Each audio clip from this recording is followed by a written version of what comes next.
नमस्कार, आप देख रहे हैं कैपिटल एक्सप्रेस न्यूज और मैं हूं आपके साथ स्वाति। तो चलिए रुक करते हैं आज की ताजा खबरों की ओर। कांग्रेस ने बुधवार को संयुक्त पत्रकार वार्ता कर प्रदेश की भाजपा सरकार पर नर्सिंग शिक्षा में बड़े घोटाले का आरोप लगाया। कांग्रेस नेताओं ने कहा कि सरकार घोटाले को छिपाने और दोषियों को संरक्षण देने का काम कर रही है। पत्रकार वार्ता में कांग्रेस मीडिया विभाग अध्यक्ष डॉक्टर मुकेश नायक, प्रवक्ता विवेक त्रिपाठी, NSUI उपाध्यक्ष रवि परमार और भोपाल जिला अध्यक्ष अक्षय तोमर मौजूद रहे। कांग्रेस ने दावा किया कि पहली बार प्रदेश के सैकड़ों शासकीय नर्सिंग कॉलेज मान्यता से वंचित हो जाएंगे, क्योंकि इनमें स्टाफ और बुनियादी ढांचे की भारी कमी है। 2018 के मान्यता नियमों के अनुसार आवश्यक फैकल्टी की उपलब्धता नहीं होने के बावजूद कॉलेजों को चलाया जा रहा है। कांग्रेस ने मांग की है कि सभी नर्सिंग कॉलेजों की उच्च स्तरीय न्यायिक जांच कराई जाए, संदिग्ध नियुक्तियों और फर्जी अनुभव प्रमाण पत्रों का सत्यापन हो तथा दोषियों पर कार्रवाई की जाए। कांग्रेस ने कहा कि भाजपा सरकार की लापरवाही से छात्रों का भविष्य और प्रदेश की स्वास्थ्य सेवाएं दोनों खतरे में हैं।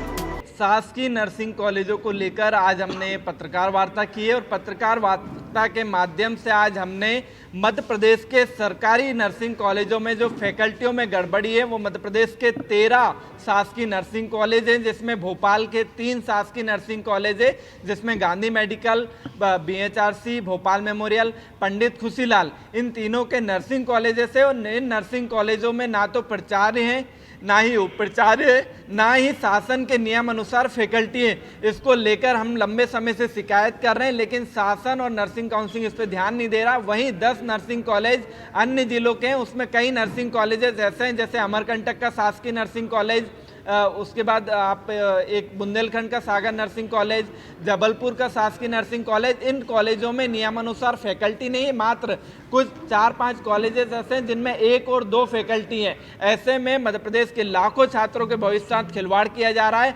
हमने इसमें मांग की है कि तत्काल इस हमारे दिए हुए सुझाव, हमारी की गई शिकायतें, उन पर किसी भी प्रकार से कोई गंभीरता नहीं ले रही है। आज हम जो चिकित्सा शिक्षा के विषय में आपको बताना चाहते हैं, आपको पता होगा कि मध्य प्रदेश में शिक्षा विभाग में नर्सिंग का एक महा हुआ, जिसके कारण पूरे देश भर में मध्य प्रदेश की छवि धूमिल हुई है। आज कहीं ना कहीं मध्य प्रदेश की शिक्षा व्यवस्था को लेकर देश में हमने अपनी विश्वसनीयता को खोया है। एक लंबे समय तक मध्य प्रदेश में शिक्षा का हब हुआ करता था, जहां अन्य राज्यों के बच्चे शिक्षा अर्जित करने आते थे। जब वो यहाँ पे शिक्षा अर्जित करने आते थे तो यहीं पे पढ़ते थे और फिर यहीं पे रोजगार उनको प्राप्त हो जाता था, जिससे कहीं ना कहीं मध्य प्रदेश की स्वास्थ्य व्यवस्था के लिए भी हमें एक अच्छा मेडिकल स्टाफ यहाँ पे प्राप्त होता था। परंतु आज यहाँ पे ये स्थिति है कि शिक्षा माफिया नहीं चाहता कि मध्य प्रदेश की शासकीय कॉलेजों में बच्चे अध्ययन करें, चूँकि वहाँ पे फीस कम होती है। अभी नर्सिंग कॉलेजों की मान्यता के लिए आवेदन किए गए हैं। आज गणेश चतुर्थी के पावन अवसर के साथ ही त्योहारी सीजन का आगाज हो गया है। पूरे देश में गणपति बाप्पा मोरिया की जयकारे लग रहे हैं और राजनीतिक दलों के कार्यालयों में भी गणेश प्रतिमाओं की स्थापना जो है विधि विधान से की जा रही है। अगले 10 दिन तक राजनीतिक कार्यालय में राजनीति के अलावा गणपति महाराज की पूजा अर्चना करते हुए नेता कार्यकर्ता नजर आएंगे। आज प्रदेश भाजपा कार्यालय में भाजपा विधायक भगवान दास सबनानी की मौजूदगी में विधि विधान से गणेश प्रतिमा की स्थापना की गई और इसी अवसर पर सभी ने गणेश भगवान की पूजा अर्चना कर संगठन को और भी ज्यादा मजबूत करने का संकल्प लिया। रिद्धि सिद्धि के दाता, सुख शांति समृद्धि देने वाले, विघ्न हरने वाले, सबका कल्याण करने वाले गणपति जी महाराज की आज गणेश चतुर्थी के दिन भारतीय जनता पार्टी प्रदेश कार्यालय में स्थापना हुई। लगातार अनंत चौदस तक यहाँ पूजन होगा। हम सभी प्रार्थना करते हैं कि हम सबको सद्बुद्धि दें, हम खूब अच्छे से अपने जो पार्टी का काम है उसको करें। गणेश जी महाराज के श्री चरणों में निवेदन है कि भारत उन्नति करे, प्रगति करे, मध्य प्रदेश खूब उन्नति करे, हमारा भोपाल शहर भी खूब उन्नति करे। ये प्रार्थना और सबके साथ सब पर उनकी कृपा रहे, धन धान्य से भरपूर हो मध्य प्रदेश, खूब आनंद की वर्षा हो, ये प्रार्थना भी हमने साथ। आज लोकसभा के भाजपा सांसद आशीष दुबे और लोक निर्माण मंत्री राकेश सिंह ने भारतीय राष्ट्रीय कांग्रेस पार्टी को आड़े हाथों लेते हुए कहा कि भोपाल के मंच से जीतू पटवारी ने मध्य प्रदेश की महिलाओं को सबसे ज्यादा शराब पीने वाली महिलाओं की श्रेणी में लाकर खड़ा कर दिया है उनके द्वारा दिए गए इस बयान को लेकर लोकसभा सांसद आशीष दुबे ने कटाक्ष करते हुए कहा कि जिस देश में महिलाओं को पूजा जाता है, जिन्हें देवी माना जाता है, उनके प्रति जीतू पटवारी के इस तरह के बयान बहुत ही असंवेदनीय हैं। साथ ही मध्य प्रदेश के लोक निर्माण मंत्री श्री सिंह जी ने कहा कि एक माह चलने वाली संसद में एक दिन भी राष्ट्रीय कांग्रेस पार्टी से एक भी व्यक्ति शामिल नहीं हुआ। कांग्रेस पार्टी के कथन की इस देश का संविधान कांग्रेस पार्टी के जेब में है। इन्हीं सब बातों के चलते भाजपा के वरिष्ठ नेताओं के द्वारा कटाक्ष करते हुए पत्रकारों को जानकारी दी। अन्याय करने वालों को न्याय यात्रा करने का कोई अधिकार नहीं। देश में 50-55 साल तक शासन करने वाले आज जब किए गए कार्यों के आधार पर देश में भारतीय जनता पार्टी की सरकारें बनती हैं तो उन्हें अन्याय दिखाई देता है, चुनाव आयोग का षड्यंत्र दिखाई देता है।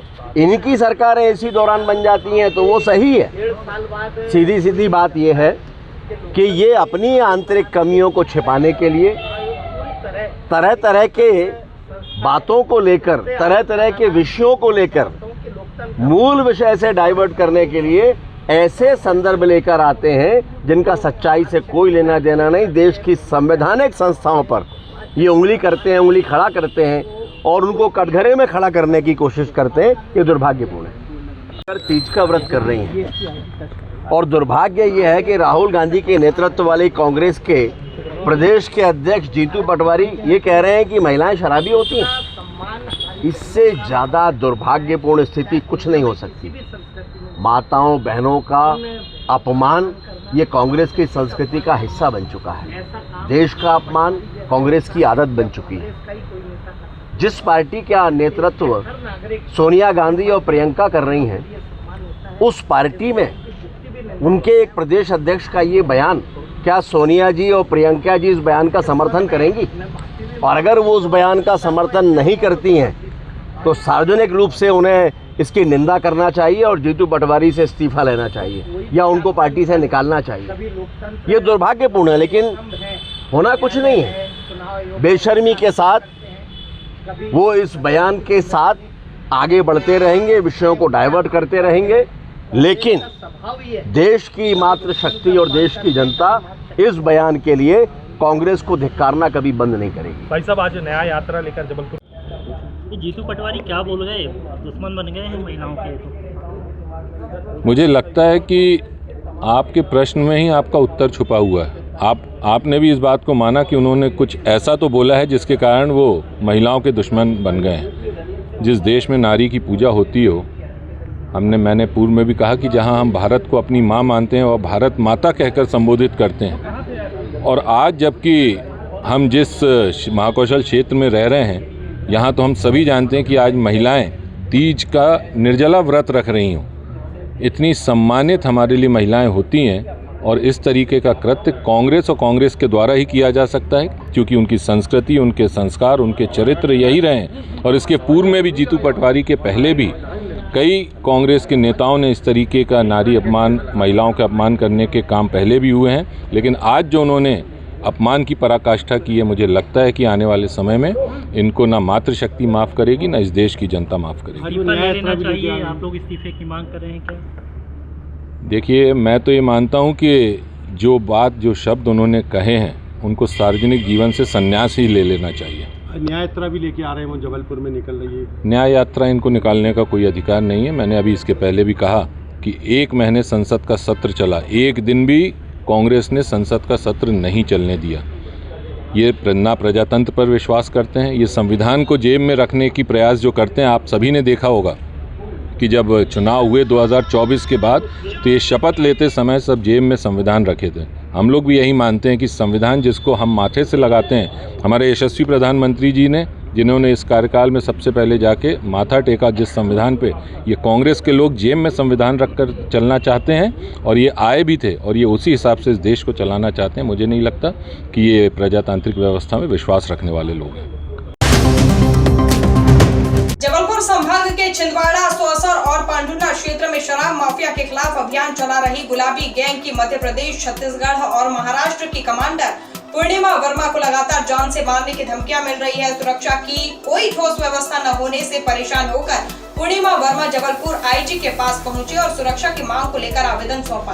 पूर्णिमा वर्मा पिछले 14 वर्षों से शराब माफिया और अवैध शराब दुकानों के खिलाफ संघर्ष कर रही है। हाल ही में उन्होंने छिंदवाड़ा में बने अवैध आहातों पर कार्रवाई की थी, जिसके बाद शराब माफिया की ओर से उन्हें लगातार धमकियां मिल रही है। आवेदन में उन्होंने लिखा कि छिंदवाड़ा, सौसर और पांढुर्ना के रहवासी इलाकों में चल रही शराब दुकानों को बंद करने की वे मांग कर रही है, क्योंकि इन दुकानों के कारण अपराध में वृद्धि हो रही है। उन्होंने चेतावनी दी है कि यदि उनकी मांगों को नजरअंदाज किया गया तो वे छिंदवाड़ा के मानसरोवर चौक में 5 महिलाओं के साथ आत्मदाह करने के लिए बाध्य हो जाएगी। इतना ही नहीं, उन्होंने इच्छा मृत्यु की अनुमति की मांग भी की है।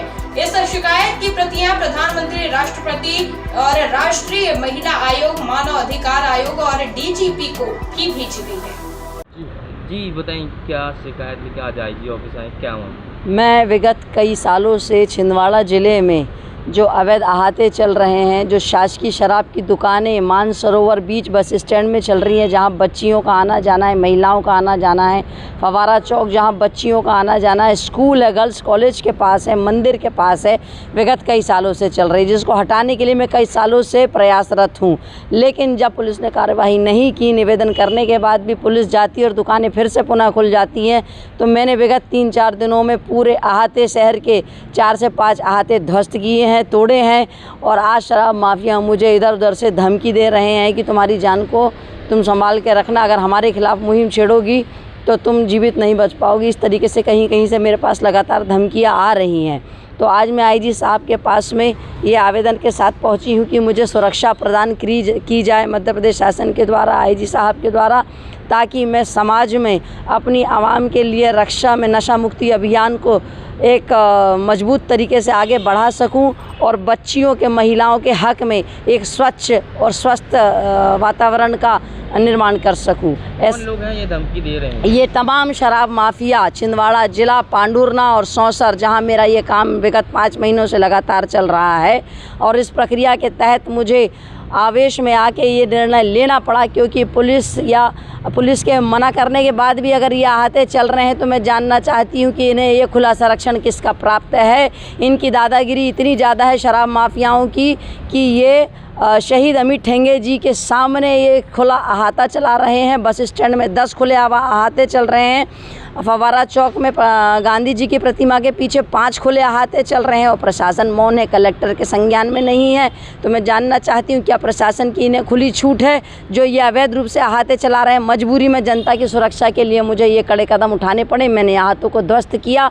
अगर ये अहाते बंद नहीं किए जाते हैं तो इसी तरीके से पूरे ज़िले में मेरा ये अभियान सतत जारी रहेगा। मैं अहाते ध्वस्त करूँगी, ज़रूरत पड़ी तो इन दुकानों को आग के हवाले करके जेल जाने के लिए भी मैं तैयार रहूँगी। लगता है पूर्व सीएम ने अहाते बंद करवा दिए थे, लेकिन तत्कालीन मुख्यमंत्री है, इसमें क्या लगता है? तत्कालीन मुख्यमंत्री मोहन सरकार ने तो अभी कुछ दिन पहले पेपर में भी निकाला था कि महिलाओं के लिए शराब खाने खुलवाने जा रहे हैं। ये इंदौर, ग्वालियर और जबलपुर से ये प्रारंभ करेंगे। तो मैं जानना चाहती हूँ आदरणीय समाज को किस दिशा में लेकर जा रहे हैं।